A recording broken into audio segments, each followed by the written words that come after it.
Welcome to today's episode of CLCI Live, brought to you by the award-winning and ICF accredited school, Certified Life Coach Institute. Sit back, relax, and enjoy today's episode. Welcome to CLCI Live. Hi, everybody. So we are today, I like the title. It says Antifragility, Why Coaches Should Embrace Chaos and Disorder.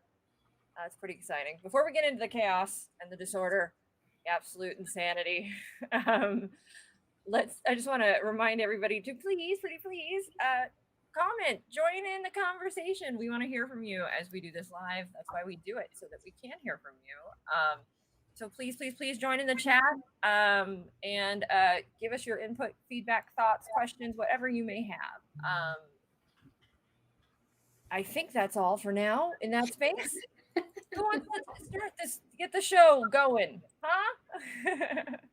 So we are talking about the concept of anti-fragility. I like how scary. Are you trying to sound manly or scary? Manly and scary. Both. Yeah, being manly means being scary. Well, no, I've seen this when I first came across this. Like, it was like in like men's blogs type of things. And I put the link to one of them. It's like, don't be sissy and resilient. Be anti-fragile. Which is kind of not what. I mean, ultimately, that's a. Yeah, ultimately not. But it comes from. This is like a newer term. I'm pretty sure it's newer. It comes from a guy named Nassim Nicholas Taleb, a very smart writer, who wrote the book on this, where this comes from. But it's distinguishing what fragility is, what resilience is, and then finally what anti-fragility is, which ultimately we should all be aiming for, is being anti-fragile. Because it's even better. Mm-hmm. Yeah, more awesome better than resilience. That's for sissies. You want to be anti-fragile. You want to be anti-fragile. So, in a nutshell, what is anti-fragility? Can we say, is there a way to? Do you want to start with what is being fragile? Okay, let's start with that. Let's start with what fragility is. Let's talk about fragility. What is fragility? You. Me? The viewer. And you. Jerome, what is fragility? I think fragility, at least in the context that we're speaking in, that means that you don't have the ability to be flexible. You don't have a whole lot of means when it comes to, I guess, you know, when it comes to the basics that you need to live and to thrive. I don't know that, again, in this context, speaking in this realm, I don't know that speaking about being fragile, right? Mm-hmm. Being fragile, I don't know that you have a lot of options when it comes to, again, achieving those basic needs that you need. To me, kind of when I was doing my research, that's what I culminated. That's what I kind of got out of it. You don't have a whole lot of options when it comes to achieving and attaining what you need to live and thrive as a person. Hello, Jen. Jen's fragile. She got sick and couldn't join us for a while. Her voice is anyway. She says the rest of her strong right now. I think a good example that was given in this space, there's a couple, is like if we just take like what do we know of really when we write on a package fragile, right? And then we breakable. Breakable, right? Handle with care. Like it's deliberately got to be. You can't be rough with it. It's gonna easily crumble or break. It's very easily breakable. But some other real life, like human examples of this is like if you are a large corporation that's built on one thing, like you got one thing and one thing only, you're actually fragile because if that thing is disrupted in some way or loses its ability to exist or thrive, your whole company's gone. Blockbuster. There's an example right there. A fragile company ultimately, because it had an entire business structure based on these in-person tangible sales. Streaming came along and boom, gone. Whereas like an anti-fragile example, obviously, would be something like Netflix, Hulu, things that are easily adaptable, that are also spread out like a lot of space because they're bigger in a lot of places. Being able to break up what you do. You're getting a little quiet. Yeah. Brooke. I was thinking being able to break up, being able to break up what you do and sort of compartmentalize it so that if one piece you lose one piece, you still got 15 others that are doing a good job. And so I think that to me, I guess the fragility there is the more you have to lose, the more fragile you are, kind of, in many ways. So I'm reminded of something from a really long time ago, some study I had, and so I'm grasping at straws here on what I was researching it about. I mean, I was probably in my 20s. Nevertheless, what I remember is the comparison between female and men in the sense of starvation, of all things. And women would become more fragile once recovery happened. They would still have a longer period of being fragile, where they were discussing the men's growth in their bone structure and different parts of how their physique adapted and then even grew, had the ability to get stronger through that process. I always thought that was fascinating. I don't know if that's still true. I mean, we're probably talking in the 80s when I researched it. And so it was probably a 60s, 70 kind of study. But I thought that was interesting and kind of flared in with what we're talking about today. So we Anthony. Oh, I wanted to say what Jen posted. Most important question: is it fragile or fragile? Or fragile. Actually, it's actually an Italian word, and it's pronounced fragile. That's what I said. It's fragile. Fragile, but no one would understand us if we said that. Although I like that. I like saying it that way better. A little Christmas story reference for you. Yes. Now I want a lamp. Well, okay, to bring it back to coaching, if we're still talking about just what are fragile things, maybe our client isn't fragile. It might be kind of difficult to just classify a person as you're a fragile person, you're a resilient person. I think it's probably more accurate to say a coach is going to encounter fragile goals or fragile mindsets or long-term or short-term goals. Mm-hmm. If I had a client whose goal was, I need to make $1 million and I only need to make $1 million by, I don't know, investing in Bitcoin. Let's just say that as a goal. Does that sound like a resilient goal or a very fragile goal? I think it's a resilient goal. Thank you. Well, he wasn't asking what you wanted it to be. We have all yet to, whatever we've invested in Bitcoin, we've all yet to see nothing come up as an investment. But let's just say the client, that's the only way to do it. That's the only way to make $1 million is to do it in Bitcoin. Any other way is not going to work for them. It's a fragile goal because it's easily breakable and singular and small-minded, small world-viewed. Whereas if they took their money and put it into several different places and they did what we call diversifying, you may probably have a much better chance of making that million and not losing that million very quickly. That being said, we still don't know if Bitcoin is a good investment. Let's not go there. I'm getting doubtful, but luckily I've diversified my investment, so I'm not only depending on Bitcoin as my $1 million ticket. But if a client, let's make it more general though. If a client has a single-minded goal that is dependent on one key thing that is really kind of out of their control, it's a fragile goal. Well, I think too, what'll happen is if we're speaking in this space, is your client will get there and they may see only one way to get somewhere, right? And if that, let's say they go, okay, this is the only way to go, and that fails, right? And now they're sitting there going, there's no other options.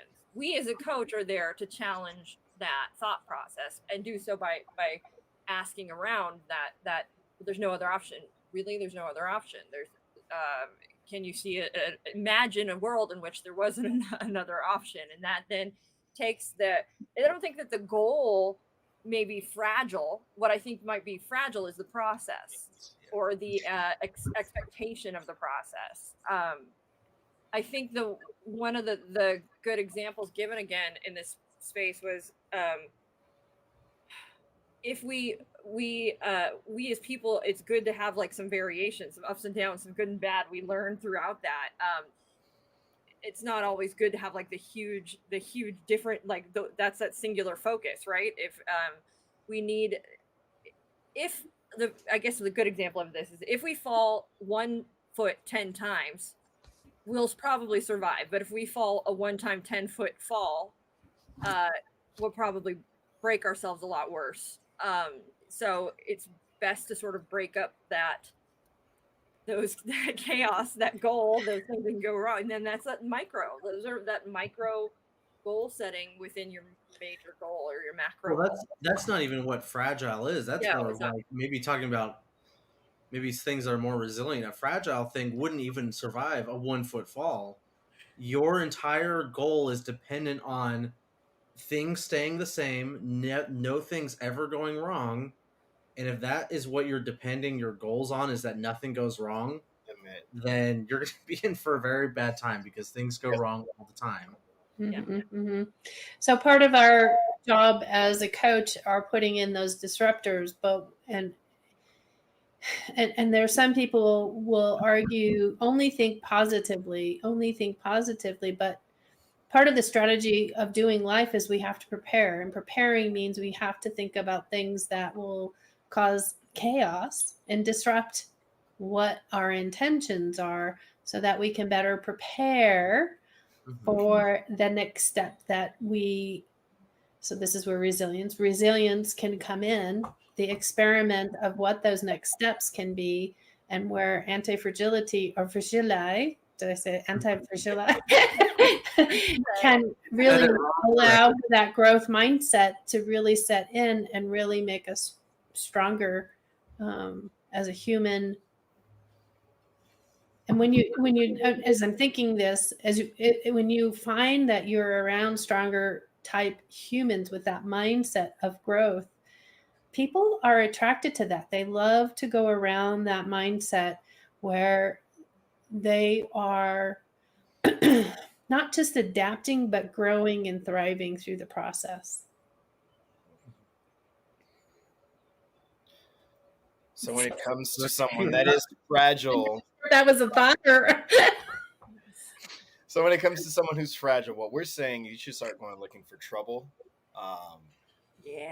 You're safe but it's almost like that. So one of the concepts in this is that if you're like, if you're doing the same thing day in and day out, and you're not experiencing any kind of variation, any kind of disorder, any kind of change, and it's just the same, it becomes monotonous, it becomes the grind, it becomes this draining rut thing. So we as people, because we are organic things, we crave some versatility, to switch things up, to change things a bit. And anybody who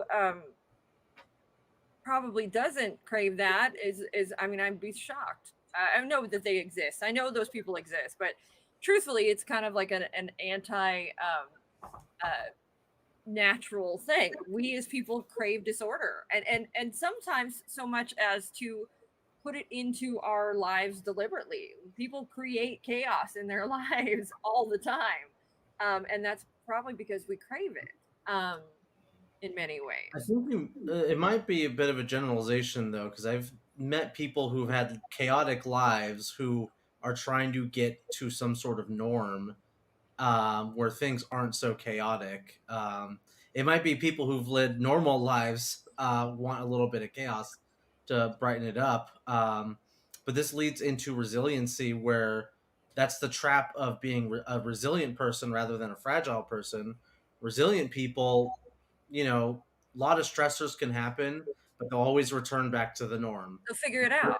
Yeah, they'll figure it out. They're pretty flexible, but it doesn't lead for room for growth. Even though you're avoiding the bad stuff in life, Well, it I doesn't think that energize people. with it, I mean, the embracing chaos concept, like I think that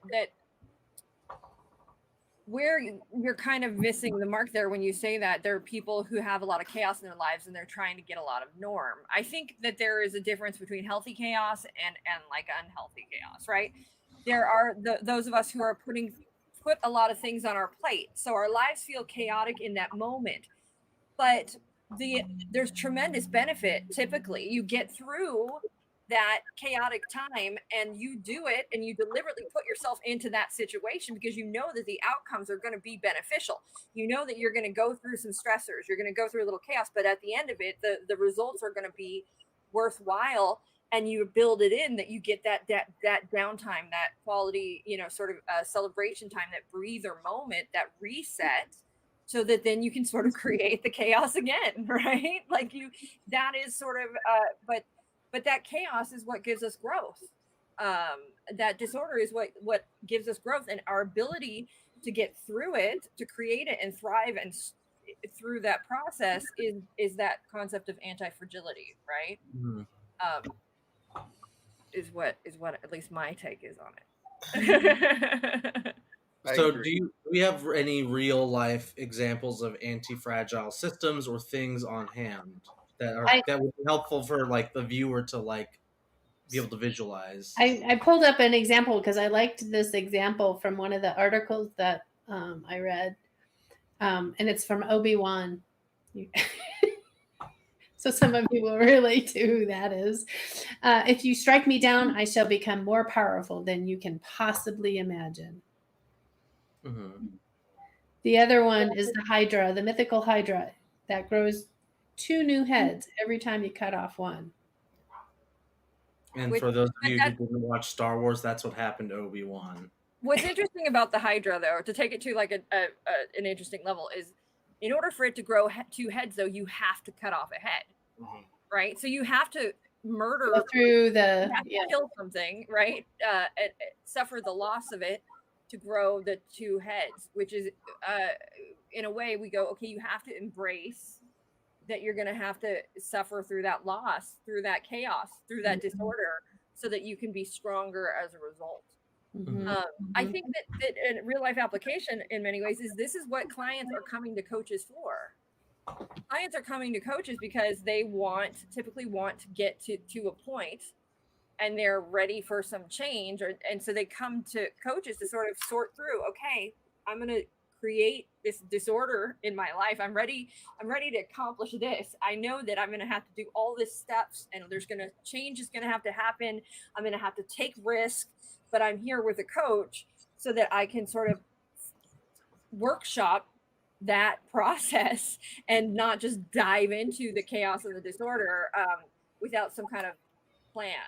And how many clients do you think go in to, like, if a client has never done coaching before, how many clients do you think go into a coaching relationship with that awareness, rather than it'll be an easy process where they just kind of get what they want,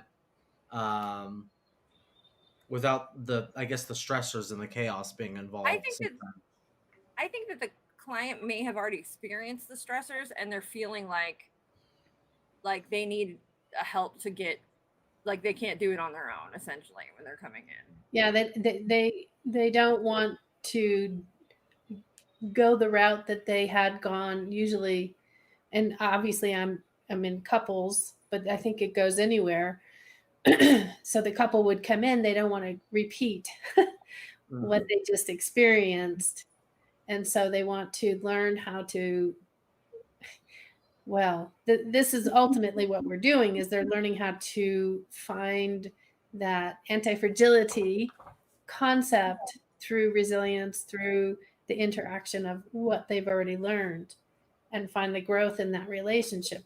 What they usually come in doing is pointing fingers and blaming the other person and how they're the one that needs to change, and find the growth in that experience. So, yeah. Yeah, they definitely come in, usually impacted in some fashion. It's funny to think. I don't even know if a couple could be described as fragile. I don't even know if they'd make it to the coaching or counseling stage to begin with. Yeah. Really? Yeah. I think it would be interesting to. I mean, this is just off the cuff here. I think that many couples go into a thing. There's like they expect it to be this like really easy singular. We're gonna get married, and you're building up to this big crescendo, and then. But I think if as a couple you just sort of embrace that, okay, there's going to be a little bit of chaos, a little bit of disorder. That's why healthy couples argue, right? Yeah. That's why healthy couples they don't. It's not always puppies and kittens and butterflies. They are what they do are able to sort of have that friction. They create a little friction between one another, but then they work through it. They become stronger as a result of having gone through it and had those conversations, and then they move on to the next thing. And so that's why that concept of healthy couples do actually argue a bit, and it's built into them creating a stronger that's how that foundation is built. It can, if that couple recognizes that this is a growth mentality, not a resentment holding and building. That's like it's like fair fighting or healthy fighting. Yeah. It's not. It's that you are coming together with the intention of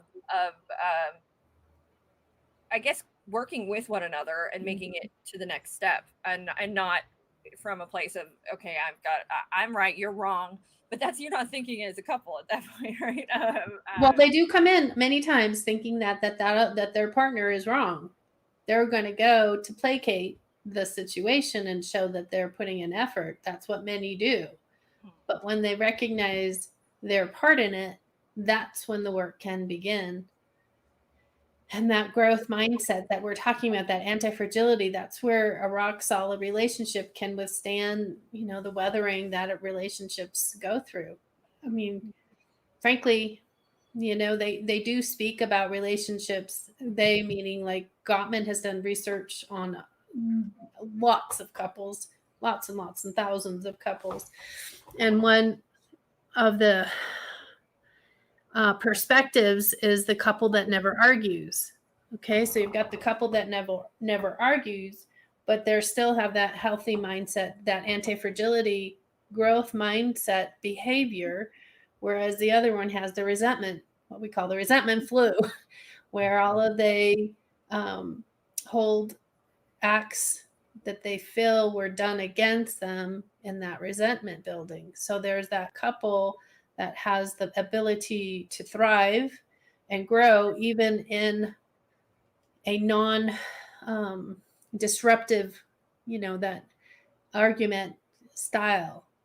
And then you have the medium couples that, periodically will fight. They'll periodically have disruptors in their relationship. And then it's the same thing. Those that work towards anti-fragility, I don't know, whatever the word is, those are going to thrive and grow stronger within the relationship, which is what you were talking about, Brooke. But that doesn't mean that they will come in thinking that way. And one has to be able to have some gumption, I guess. I don't know, to be able to recognize their part in the interaction of it would be the same in business. There's lots of business disruptors. And if you can't allow yourself to grow in that business, it's kind of the same thing that I described with a couple. I was just going to bring it there. So like I was thinking, okay, so even us as a company, right? Or us as if you pick like a monopoly, right? If there's a singular company, it has zero competition, it's able to just sort of like do whatever. Fingers crossed we'll be there. It's able to do whatever it wants, but it's not forced to grow, right? Doesn't have to adapt. It doesn't have to, it just has to, it can sit there and do, but eventually what will happen is somebody's going to come in with something quicker, better, stronger, faster, and disrupt that company. And they're not capable of adapting. They're going to crumble. But if you take something like that has a lot of competition, right? you're constantly in this space of ensuring that you're going to be growing and staying on top and staying on the pulse and staying on the beat, because you've got to sort of constantly be reinventing yourself or rebuilding yourself so that you're capable of floating along, staying on the upper part of what is going on. Healthy competition is called healthy competition for a reason, because it challenges you, and it assists you in growth. And that's kind of the thing in anything. If you are uncomfortable being challenged, and I know many people who are uncomfortable being challenged because they haven't learned the ability about what that means. They only see it as a failure to go through that challenge versus finding that growth experience from it. So it's knock them down, they stay down concept. If you can't take criticism, you know what I mean? Like, it's like, I mean, from the perspective of, if like a writing perspective, Anthony, if you write a book, or if you write, you're going to have several editors go through and sort of pick it apart and give you feedback, give you criticism. What does that do? It makes a better book, right? It makes going through that process absolutely will make a better book. And if you're not capable of going through that process, you're going to suffer greatly, and many would say you probably won't be successful. So you've got to be open to that sort of that. Now, what is that? That's chaos. That's disorder. That's making you anti-fragile, because you've gone through that and been willing to, and sort of embraced that process. I think that many creative processes have this concept of disorder or critique built into it, in order to create a product that is anti-fragile and successful. So I have a question that I don't know if we have the answer, but I'm going to ask this just because in our readings, in our listening, all of this anti-fragile behavior, it said it's 2.0, right? It's the 2.0 of being resilient or robust. Don't we have to be resilient in order to get to anti-fragile? I think there's a level of resilience that has to happen for you to be anti-fragile. Just, I guess, to put it, to help understand that answer, I don't think that, without resilience, you can. I just can't imagine a scenario where there's no resilience taking place in anti-fragile space. I have a good example of this. If you take it to a medical space, like if we have a human being that is severely compromised, like very, very ill, very, very, very, very ill, we're going to take them and put them in a protective space. We're not going to introduce contaminants. We're going to keep them very safe because we know they are fragile. Right. So but if you have a human that is healthy, we're actually going to deliberately, a lot of times, it's been proven, it's good for us to be out in an environment other humans. Oh, yeah. Being amongst contaminants and things, because it makes us stronger to sort of be in those spaces. And if we don't, it can actually make us weaker. So your point is spot on, because in order for us to introduce these disorders, kind of, you wouldn't want to do that to the person that is severely immunocompromised. They're just not in a space they're capable of handling that. Yeah. So I think you're absolutely right. To some degree, we have to be in a space of capable of doing that. But that sort of brings in this evolutionary concept of, when you sort of take it to the next level of that what doesn't kill me makes me stronger, or that Hydra. That Hydra has to first be capable of growing back 2 heads before you sever its head off. You have that ability. You're just killing.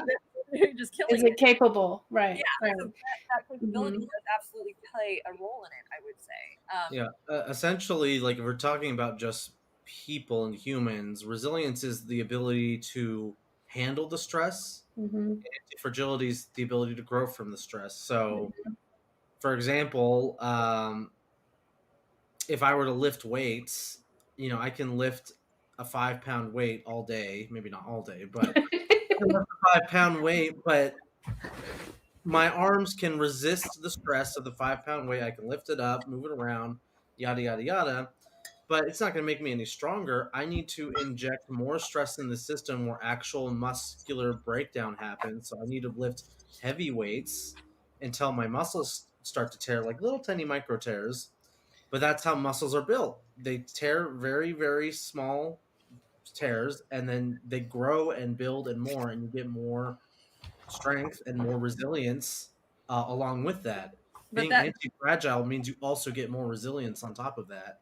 There's a critical element though in that, if we're going to take it to that metaphor, and this is where we build in that when we were talking about people who exist in chaos, but they, just like when you go and you work out, you have to have a rest period. Like, so you go, you put yourself under stress, but then you have to allow yourself that beat for your body to heal, so that then it can become stronger. And so I think I'm going through that right now with my poor little leggies. It's very, very critical to give that rest period. And I think a lot of times what people don't, especially maybe even in the US and things like that, we forget to build in that. We become such a work-centric culture, like go work. The criticalness of having that cool down, give yourself a break, take a vacay, have a few days off. It's okay.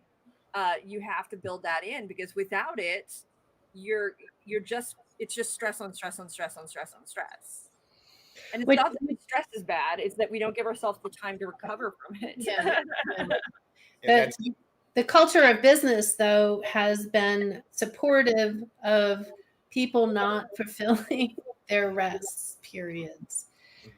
You know, when you look at Europe, they are very much great example of working very hard, very diligently, and really encouraging that rest period for their people that work for them. Yeah. Not only that, I mean, when they have a baby, you know, the time off, maternity leave, right? We're starting to have a conversation about men having time off to spend with their children when they're just being born. They've been doing it over there for, I don't know how long, longer than I know. And we're just now starting to tip that scale a little bit. Yeah. And that's it's like space almost, oh, go on, Jerome.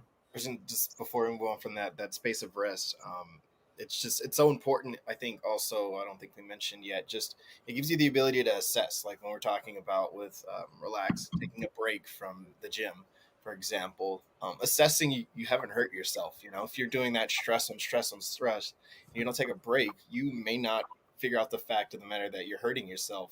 You know, you may be injuring yourself with work.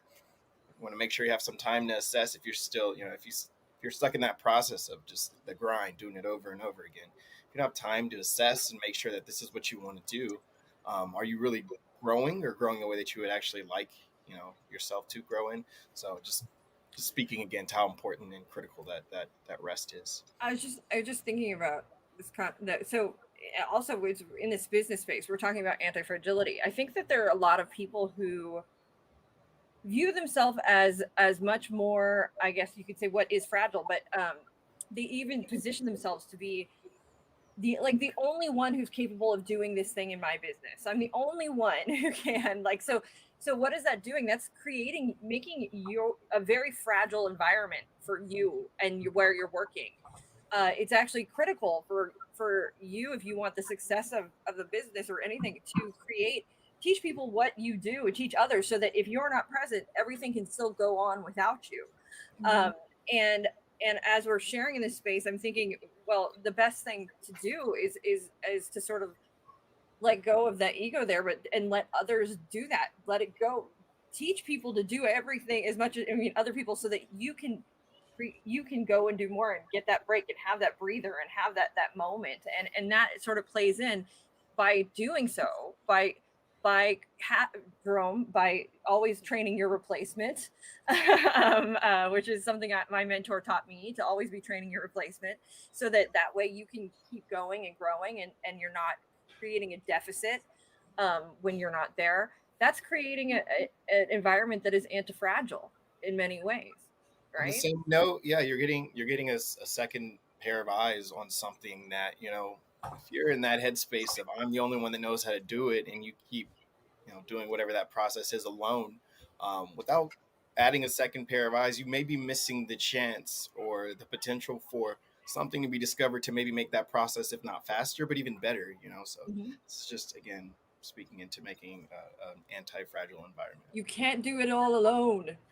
Like that concept of the one person, is really a fragile concept, because what happens if you're not there? Boom, wow. And that's one of the things that I think a lot of our coaches set out to just, I'm going to create the business on my own. I'm going to do it on my own. I got this. I can do it alone. But the reality is, maybe if you as a coach got some people to help you out, got some team action going, it's not so dependent on you and your success. I mean, your success isn't entirely dependent on you. And I think that's a much more anti-fragile system and a way to go out into the world and start a new business. On the topic of business, Nicholas Taleb, the guy who came up with this whole idea of anti-fragility, he tells people not to trust the advice of people who don't have skin in the game. And so when a coach is coaching somebody and they're trying to get their client to a point of anti-fragility, they're not giving out advice, they're not just telling somebody what to do. The benefit of a coach is that they don't need to have skin in the game, because they're not giving advice. They're not telling you what to do. They're encouraging you to find your own answers. And that part of asking questions, finding your own answers, and then coming up with possible solutions, that is anti-fragile right there. Well, I think of skin in the game in this example, though, would be the partnership that we create as a coach and client. I mean, the equality presence, and really get into that. So yeah, I agree with you. We're not taking the terms in the same way that they're meant. Yeah, I think us as a coach, we don't have skin in their game. Like we're not attached to it. Yeah, we're not attached to it. However, we are attached to our return on investment, and we are attached to the success of our business.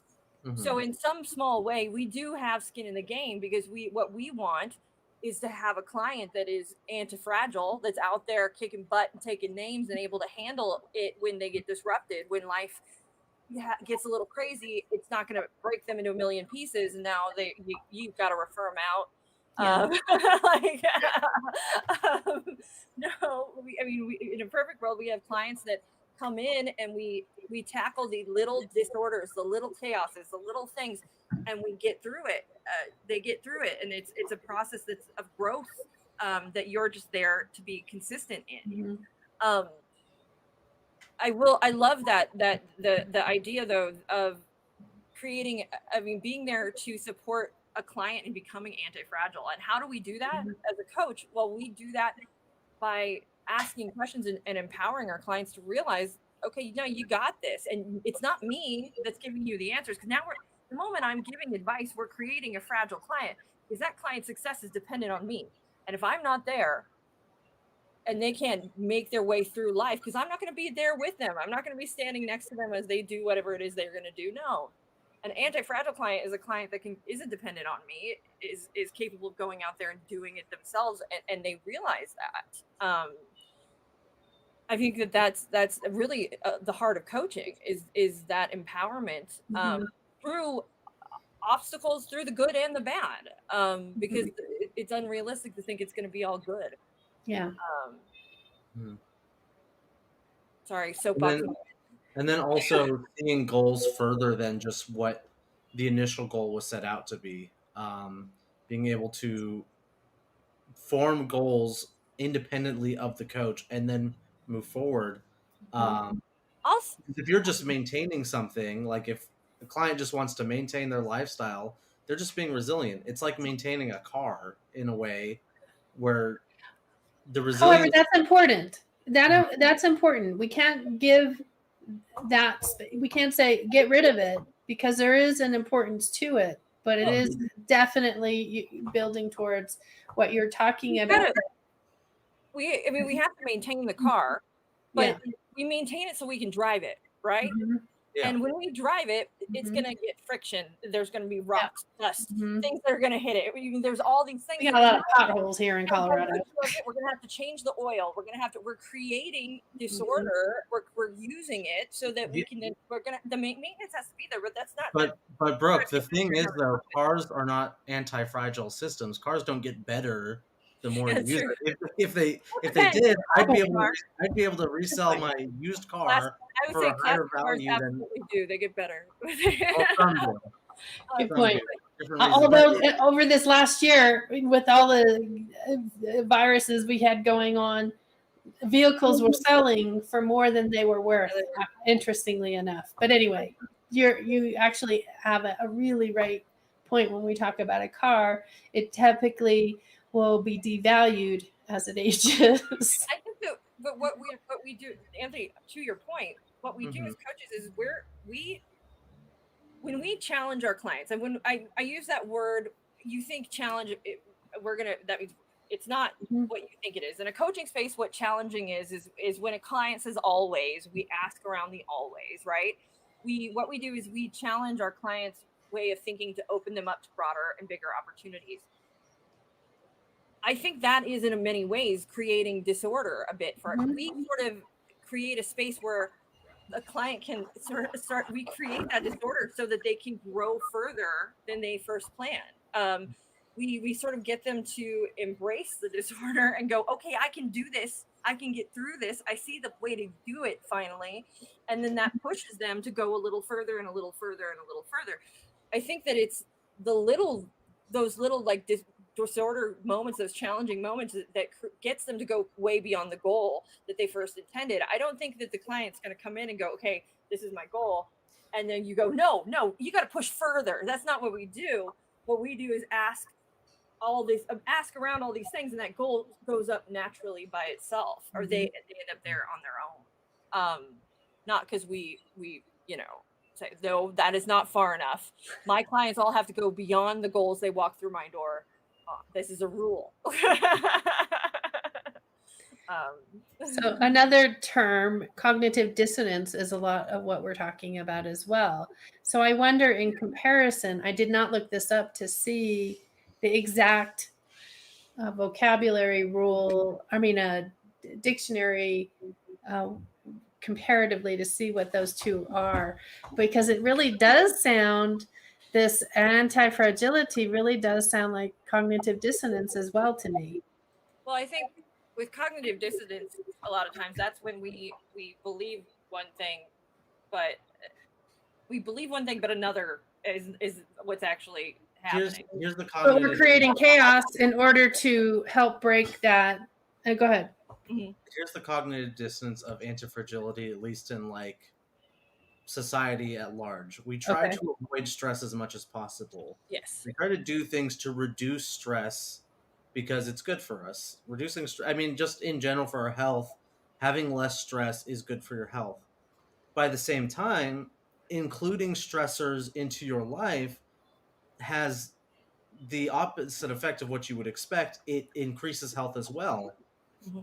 So you have these two different ideas. I am working to reduce the stress in my life, but also include the good kind of stress that makes me anti-fragile.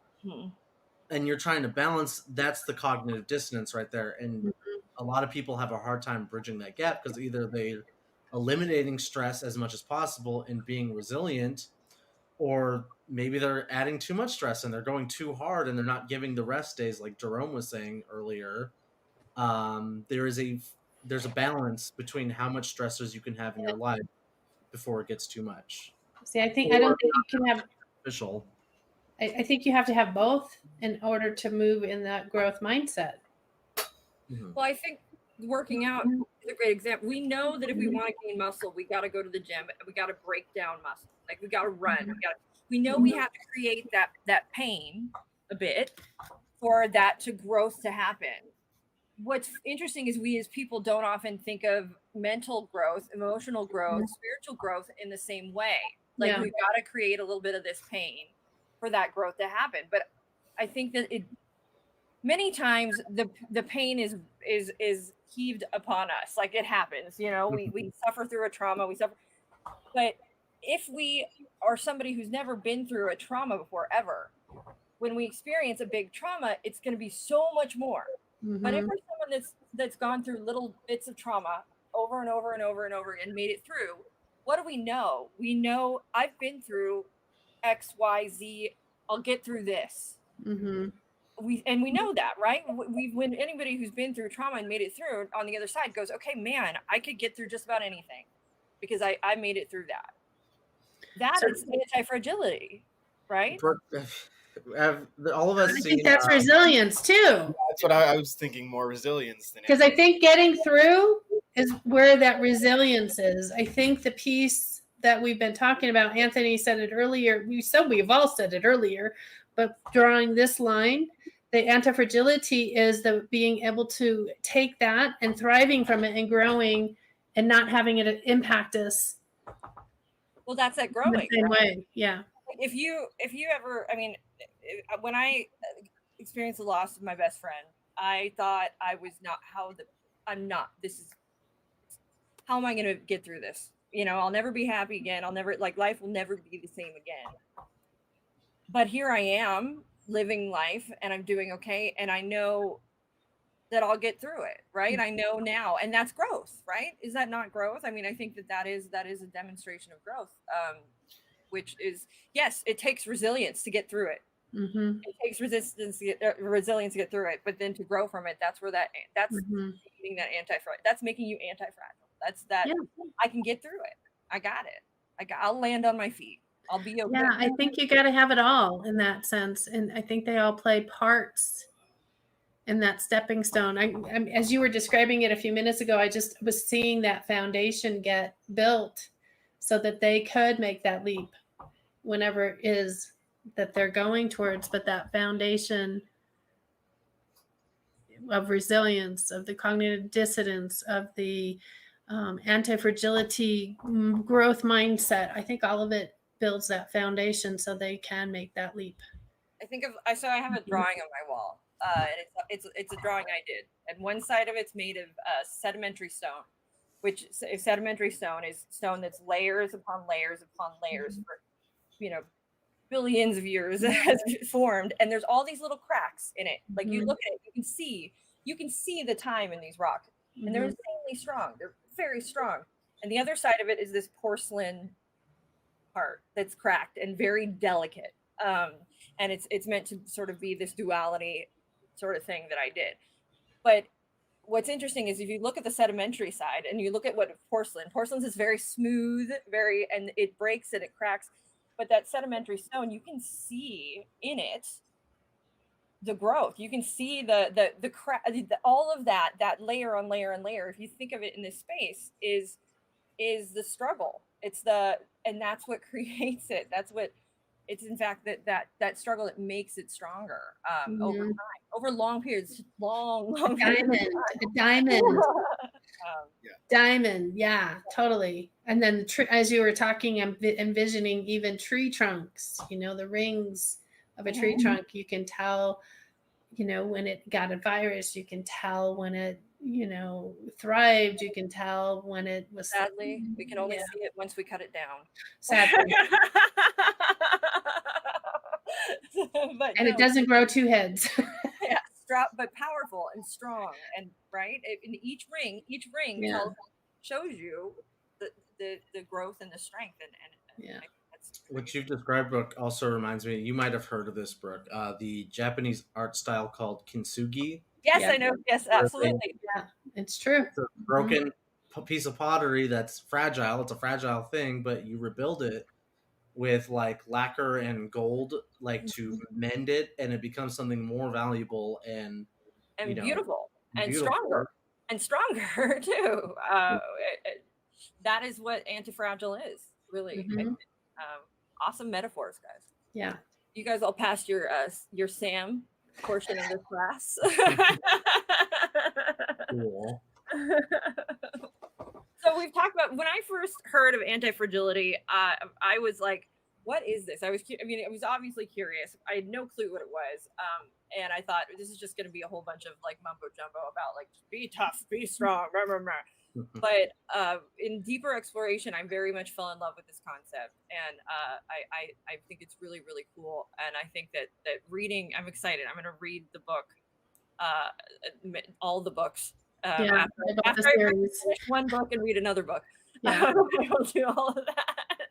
But I'm I really sort of fell in love with this concept quite a bit. So yeah. Final thoughts, guys, because I think we're rounding the corner here. I think I like this concept. I too have been enamored with it. At first, I was like, "What are we research? What are we doing?" And then I was digging and digging, and like, "Oh my gosh, it's a very exciting concept." It's refreshing too, because I feel like a lot of our concepts for the lives, it's like, oh, we have this thing, but then there's the opposite thing. Well, it's not either. We meet in the middle somewhere. Concept, on the other hand, is like, no, fragility sucks. So does resilience. Be anti-fragile.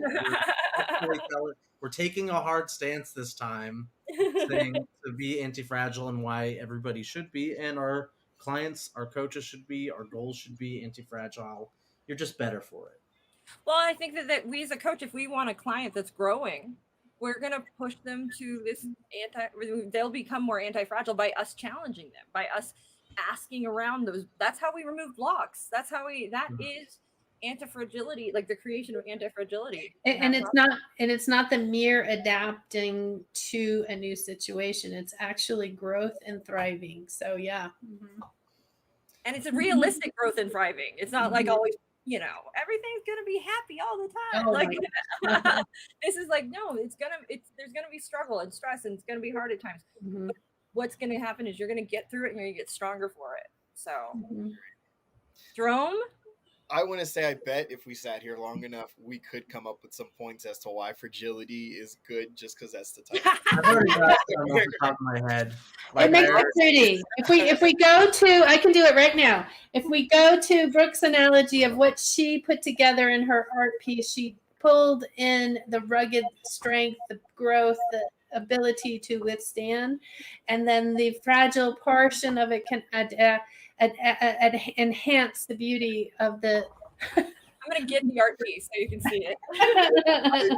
Going, Lisa, I get it. There's beauty and fragility, I guess, is where you're going. The soft, dainty princess, very beautiful. I think I was told this in college by some professor. I don't know if it's true or not. Oh, there it is. Oh, yeah. So it's a little, I remember that. Mm-hmm. Yeah, but it's being mended, both sides. Mm-hmm. So, yes. But all guys' points were great. I just wanted to bring that up because I genuinely thought that was funny. So. All right. Yes. I think we should wrap it about up then. By the way, anybody who is just, if you like this, leave comments. And I think this is a really awesome concept. I'm bummed that we didn't get as much interaction. So now I'm just going to find a way to just shove it down all of our coaches' throats. Darn it. Next week, we're talking about the emotions of money. Yes. So everybody, that'll be fun. Get out your. We're talking about how money is more than just money. There is emotion attached to money. It's capital. I hope you all studied your Marx and Engels and your Communist manifestos. But I think it's an important concept for anybody going into business to understand that there is, a lot of our coaches are doing this, to understand that there is an emotion attached to the exchange of money, and that understanding that can be very powerful in a coaching space when it comes to accountability and when it comes to the business, pricing yourself, etc. So, and also understanding how it could affect our clients, their own. I mean, there are people who hold grudges for lifetimes over small amounts of money. Oh my God, it's true. And it's like, you can't escape it. There's emotion attached to it. But don't spoil it, Brooke. That'll be a topic for next week. Next week, emotional money. All right, guys. We will see you later. See you guys Bye next bye. week. So, wait. We didn't close it. We said like us, share us. I'm missing the third thing. Comment. Take our classes. Take our intensives. They're amazing. Did I miss something? Nope. Okay. Great to see you all. See you guys. Hey everyone, thanks for tuning in to today's episode. Once again, this is brought to you by Certified Life Coach Institute. We're an ICF accredited school who certifies our life coaches in 3-day online intensive courses. In addition to other podcast episodes, feel free to check us out every Tuesday at 4:00 p.m. Pacific Standard Time on YouTube or Facebook for our CLCI Lives, where we get together and discuss various topics that are centered around sharpening your skills so you can become a better certified life coach. For more information, feel free to visit us at certifiedlifecoachinstitute.com. Until next time, be well.